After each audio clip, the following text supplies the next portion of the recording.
Di kota Pekalongan dapat kita lihat bahwa aktivitas seperti nongkrong di kafe, berkumpul bersama teman, dan bermain media sosial telah menjadi bagian dari gaya hidup banyak remaja saat ini. Namun, di balik aktivitas tersebut terdapat beberapa tantangan yang dihadapi oleh para remaja, mulai dari tekanan pergaulan, tuntutan akademik, hingga masalah kesehatan mental seperti stres, cemas, dan overthinking. Lalu, bagaimana sains dan agama dapat membantu para remaja dalam menghadapi tantangan tersebut? Berikut reportasenya. Oke guys, jadi di sini aku udah bareng dengan Mbak Naura yang akan menjadi narasumber aku pada hari ini. Nah, yang nantinya akan membahas mengenai kesehatan mental dan juga kehidupan sosial dan kaitannya dengan harmonisasi sains dan agama.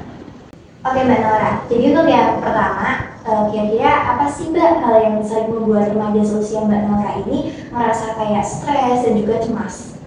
Yang pertama pasti tekanan akademik ya, seperti tuntutan nilai, banyaknya tugas, terus juga ekspektasi dari orang tua ya, utamanya itu. Terus juga ada kayak ketidakpastian masa depan, jadi kita tuh nanti bingung ini nanti kedepannya mau kemana. Terus juga ada kayak lingkungan pertemanan, seperti takut dijauhi, takut tidak diterima, takut juga kayak terlibat konflik gitu sih.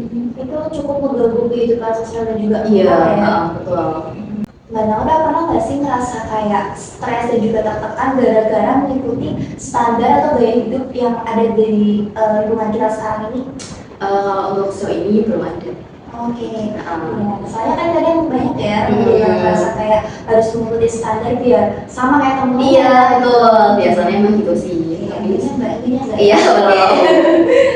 Oke, yang selanjutnya nih Mbak Naura, kira-kira menurut Mbak Naura gimana sih agama itu membantu remaja sosial Mbak Naura ini dalam menghadapi tekanan sosial dan juga mental?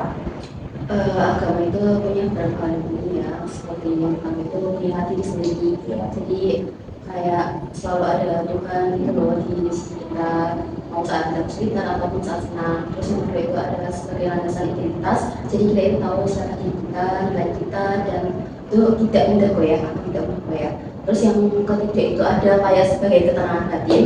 Jadi dengan kita berdoa, beribadah dan beramal itu bisa meredakan kecemasan kita sih.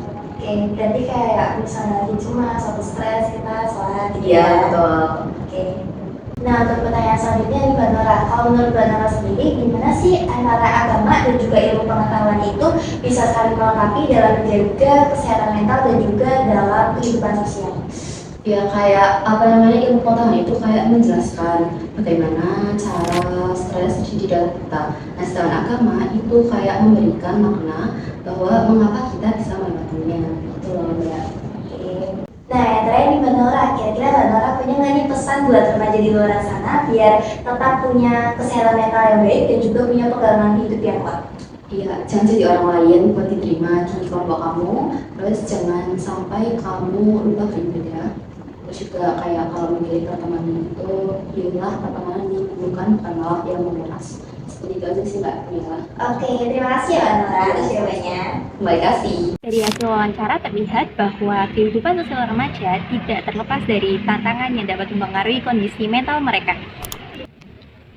Dari segi sains, kesehatan mental dapat dijaga melalui pola hidup sehat, pengelolaan emosi, dukungan sosial, dan juga kemampuan dalam menghadapi masalah dengan positif. Sementara dari segi agama, memberikan nilai-nilai seperti kesabaran, rasa syukur, pengendalian diri, dan harapan yang membuat remaja bisa menghadapi tekanan hidup mereka dengan lebih baik. Pada akhirnya, sains dan agama bukanlah dua hal yang bertentangan. Namun, keduanya bisa saling berdampingan dalam membantu remaja menghadapi tekanan sosial dan menjaga kesehatan mental mereka di tengah perkembangan zaman yang semakin cepat. Saya, Mila Fitri Amin, sampai jumpa.